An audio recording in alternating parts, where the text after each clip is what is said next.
Bismillahirrahmanirrahim. Assalamualaikum warahmatullahi wabarakatuh. Innal hamdalillah nahmaduhu wa nasta'inuhu wa nastaghfiruh wa na'udzubillahi min syururi anfusina wa min sayyiati a'malina. May yahdihillahu fala mudhillalah wa may yudhlilhu fala hadiyalah. Asyhadu an la ilaha illallah wa asyhadu anna Muhammadan abduhu wa rasuluh la nabiyya wa la rasulah ba'da. Amma ba'du.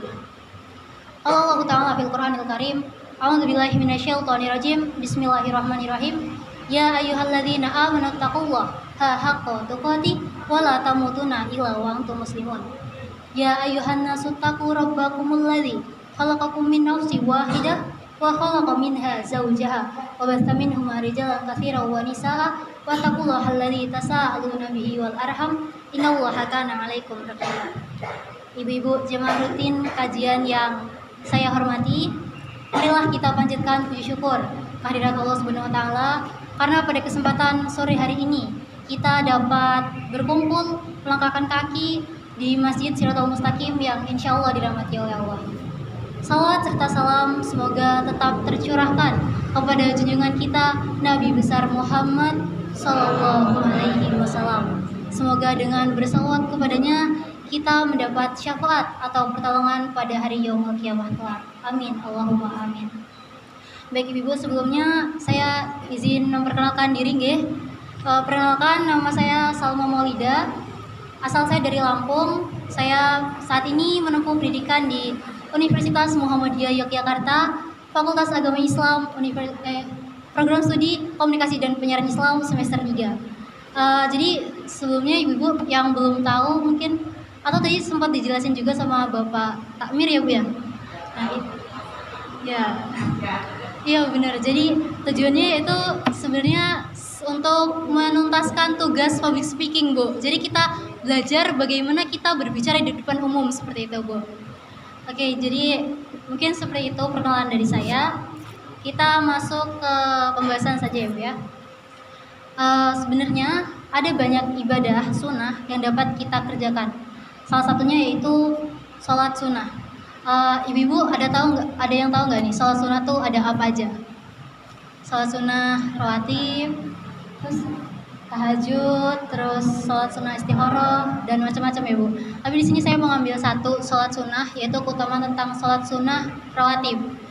Nah, sholat sunnah rawatib ini dilakukan untuk mengiringi sholat fardu. Jadi kalau kita sholat fardu di sebelumnya atau di sesudahnya itu pasti ada sholat entah itu 2 rakaat atau 4 rakaat, ya kan Bu? Ya, itu namanya sholat sunnah rawatib. Nah, sebenarnya sholat sunnah juga itu termasuk untuk untuk menambal sholat-sholat fardu kita yang kurang sempurna seperti itu. Jadi apabila kita melakukan sholat sunnah itu tuh bisa menyempurnakan sholat fardu kita yang belum sempurna seperti itu. Untuk keutamaan sholat sunnah rawatib sendiri itu di sini saya mencatat ada 5. Yang pertama yaitu dijauhkan dari api neraka. Apa Bu yang pertama? Dijauhkan dari api neraka. Ya, sebagaimana dalam hadis riwayat At-Tirmizi dan Imam Ahmad yang artinya yaitu barang siapa yang mengerjakan dengan rutin 4 rakaat sholat sebelum zuhur dan 4 rakaat sunnah, 4 rakaat sebelum zuhur dan 4 rakaat sesudahnya, itu kita akan dijauhkan dari siksa api neraka seperti itu. Itu untuk keutamaan yang pertama. Lalu untuk keutamaan yang kedua yaitu derajatnya diangkat oleh Allah. Sebagaimana dalam hadis riwayat Muslim yang artinya hendaklah engkau memperbanyak sujud, memperbanyak sholat kepada Allah, karena tidaklah engkau memperbanyak sujud karena Allah, melainkan Allah akan meninggikan derajatmu dan menghapus dosamu. Lalu Ma'dan berkata, aku pun pernah bertemu Abu Darda dan bertanya hal yang sama. Lalu sahabat Abu Darda menjawab sebagaimana yang dijawab oleh Sauban padaku. Nah, jadi apabila kita melakukan sholat sunnah rawatib, itu kan ada banyak tuh, ada 12 rakaat ya Bu ya. Ada 2 rakaat yang sebelum subuh, terus 4 rakaat sebelum zuhur, terus 2 rakaat setelah zuhur, 2 rakaat setelah maghrib dan 2 rakaat setelah isya. Nah, Dengan kita memperbanyak sujud, Allah itu akan meninggikan derajat kita, Bu. Jadi perbanyaklah sujud, maka Allah akan meninggikan derajat kita. Lalu selanjutnya, keutamaan selanjutnya yaitu lebih baik dari dunia dan seisinya. Jadi pahala orang yang melakukan sholat sunnah rawatib, Allah itu tuh menurut Allah itu lebih baik dari dunia dan seisinya. Seperti itu. Lalu keutamaan yang keempat yaitu amalan yang tidak pernah ditinggalkan oleh Rasulullah. Jadi Rasulullah itu tidak pernah meninggalkan sholat rawatib seperti itu. Dari hadis riwayat Bukhari, artinya itu dari Aisyah radhiyallahu anhu bahwasanya Nabi Shallallahu alaihi wasallam tidak meninggalkan sholat sunnah 4 rakaat sebelum zuhur dan 2 rakaat sebelum subuh. Nah, Nabi aja tidak pernah meninggalkan, Nabi yang sudah sesempurna itu aja tidak pernah meninggalkan sholat sunnah 4 rakaat sebelum zuhur dan 2 rakaat sebelum subuh. Maka itu tuh bisa disebut sebagai salah satu keutamaan dari sholat sunnah rawatib seperti itu. Lalu yang terakhir yaitu dibangunkan rumah di surga. Ibu-ibu pengen masuk surga semua kan ya? Ya. Jadi untuk apabila kita ingin masuk surga, kita juga pasti butuh rumah kan di sana. Nah, apabila kita rajin mengerjakan sholat sunnah rawatib, kita itu bakal dibangunkan rumah di surga.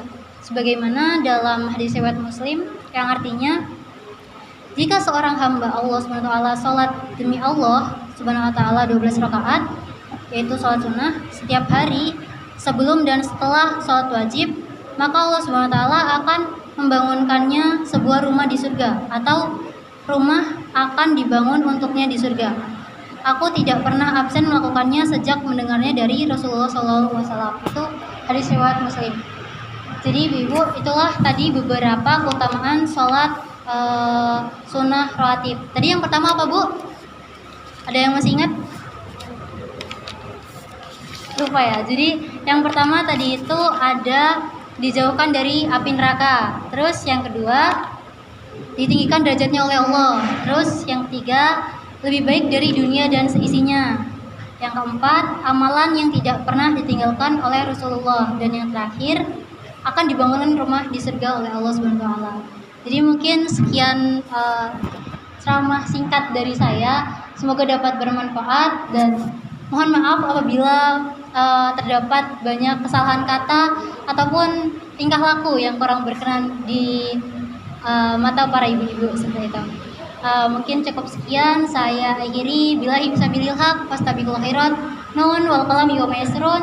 Wassalamualaikum warahmatullahi wabarakatuh.